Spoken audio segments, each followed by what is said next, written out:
It's the real Steeze.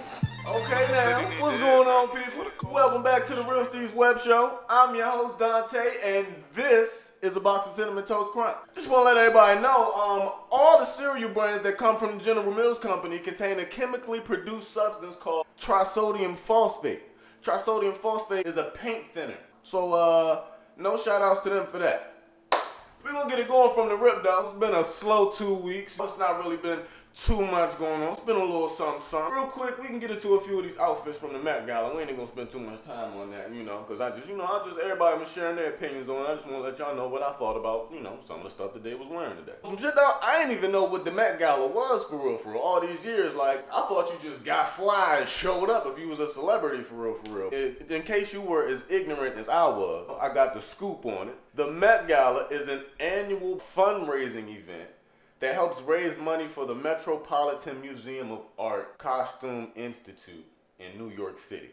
The tickets are $30,000 a pop. And if you really ball, you could take a seat at a $275,000 table. With that being said, Rihanna obviously bodied this floral Como de Garçon tropical garden situation.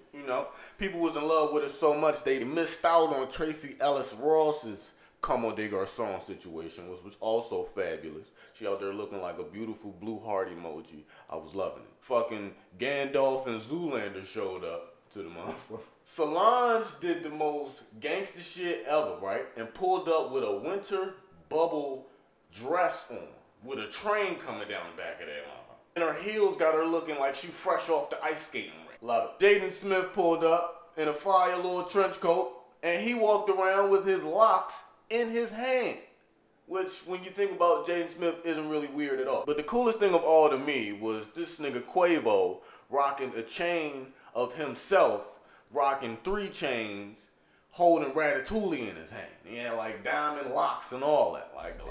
I spent the 50 on a chain. You spent your last 50.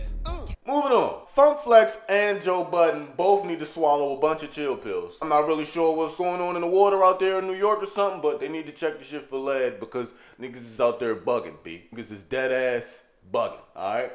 Yeah, like if you don't, I'm sure y'all heard about Joe Budden. If you haven't, Lil Yachty and Joe Budden was having some type of roundtable discussion. Joe Budden was calling Lil Yachty a liar for saying that he was happy all the time. Lil Yachty said, I'm telling you how I feel. I am You're giving happy me every day. Wait, say that again. Happy. I am happy every day. You cannot tell me. You would be lying. In this industry, in this music industry, in the music business, you are happy 24/7. That is a lie. How could you be upset? Because I don't think that's where your values lie. That's why. See, the reason I'm speaking on this is because this is what Joe Budden is missing. And I think a couple other people, if you agree with Joe Budden, I think you might be missing this too. Lil Yachty is 19 years old, okay? So cars, clothes, and hoes are definitely where his values lie. Those are exactly where his values lie. And that's definitely probably keeping him happy 24/7 throughout his music industry career thus far. And even with that being said, like, I don't know Lil Yachty. Like, he could really be just someone who really values his happiness and chooses only to express that emotion. And if that's the case, then so what? If you disagree with that, keep your aggressive ass opinion to yourself for the sake of a mature conversation. Like, what you acting out for? Like, chill the fuck out, okay? And the Funk Master Flex out of pocket for that live stream he did, all hype and belligerent, talking about how he gets to that elevator, he sees some cats that he knows. They try to jukes him. Pac gets nervous and shoots himself shoots himself. He didn't get shot. Steeze, am I lying? Like, the whole thing about it was like, it's been 25 years and 2 movies later, and now Funk Flex all of a sudden wants to come out and speak his mind about this. I don't even really gotta say too much about it because T.I. already aired him out for real.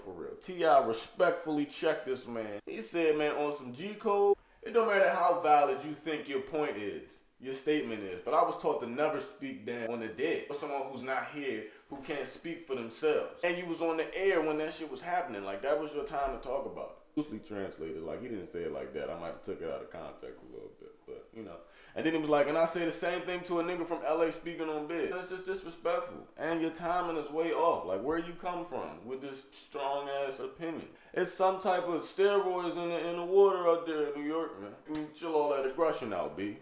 Alright? Dead ass. Y'all niggas is dead ass getting me tight. Alright? Cut the shits, my nigga. You know, the playoffs is going down. There's a lot of action going on. Some good games going on, you know. Shout outs to the Wizards for moving on to the next round. Even though they, you know, they getting through this next round, you know. Not like how they did the first one, though. I might as well let y'all know right now before I get too carried away.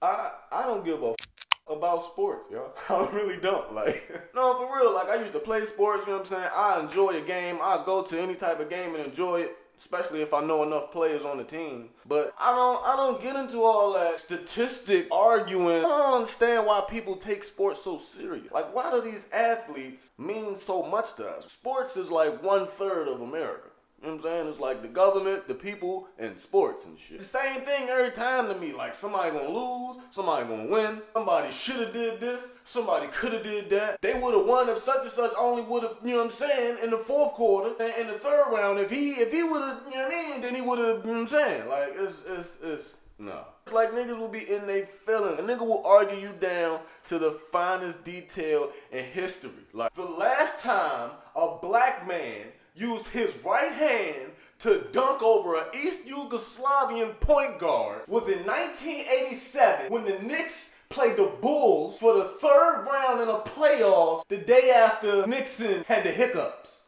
Niggas can't even enjoy the game, man, because it's just all about stats now. They're like, yo, watch the game. Enjoy the game. You know, it's not that deep. I root for the home team. Like, when it comes to sports, I root for the home team. As far as DC goes, in case you don't know, I'm a third generation Washingtonian.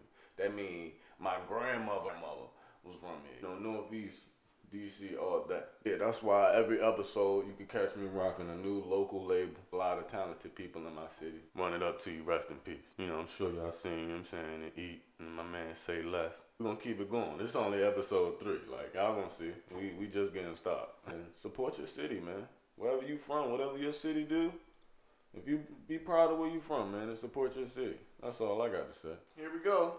About to go there. I'm about to go there because this is supposed to be where it get fun at, you know, where I do my little album review. You know, I was lucky enough to have an album be released in the last 2 weeks so that I could review it. It just so happened that this particular album was released by Wale Folarin. I'm sure many of you have heard of him. You know, I'm from DC, you know what I'm saying? You guys probably might have heard Wale refer to himself as being from the DMV, and that's supposed to stand for DC, Maryland, and Virginia. I'm gonna let you know something about DC, Maryland, and Virginia. Those are 3 totally different places, okay? Virginia is a big state. Maryland is a pretty fair-sized state. DC is not even a city. We are a district, and we are not like any other state or city out there. And no one that I know personally who was born and raised in Washington, D.C. has ever used that term or referred to themselves as being from the DMV, because we all know what the DMV really is, okay?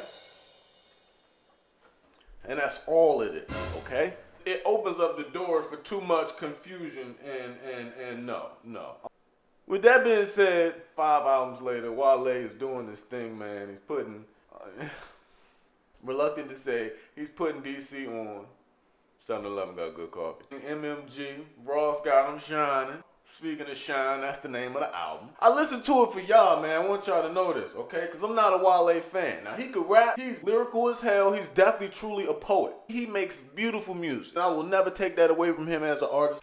It's just like that Gucci Mane interview. You know what I'm saying? If I don't respect your character, I don't know. He got 14 songs on the joint. I probably fuck with like 5, 6 of them Jones. You know what I'm saying? He got the joint with Lil Wayne.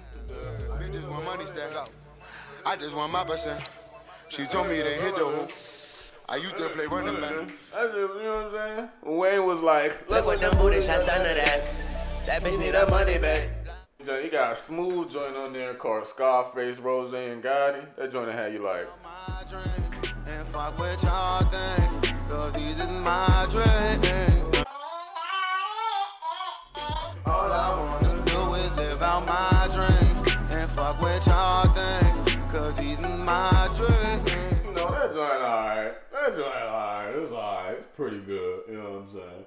Then you got the joint, I ain't gonna lie, now this is my shit. My favorite joint on there is the joint Fashion Week with the white boy G-Eazy on it. It remind me of when I used to model back in college and shit, you know what I'm saying? It take me back to them days. Shout out to We Are One family. Like that joint of how you like.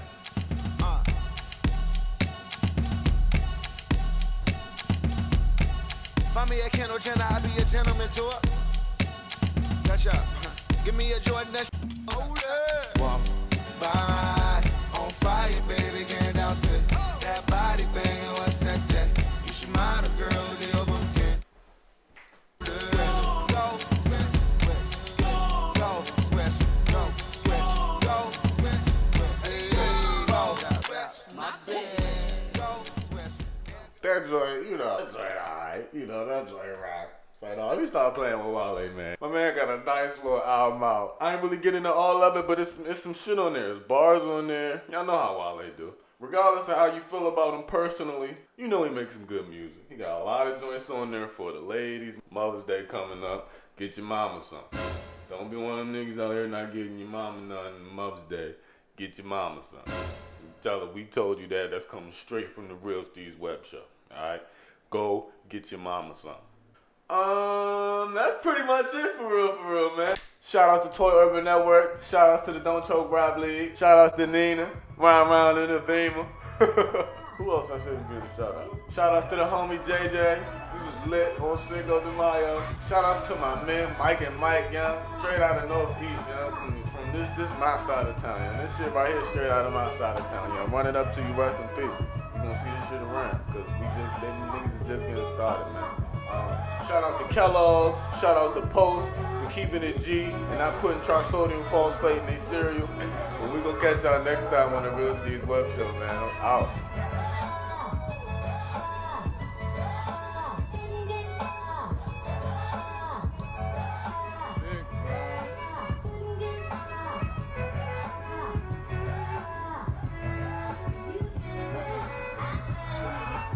My man, the GOAT.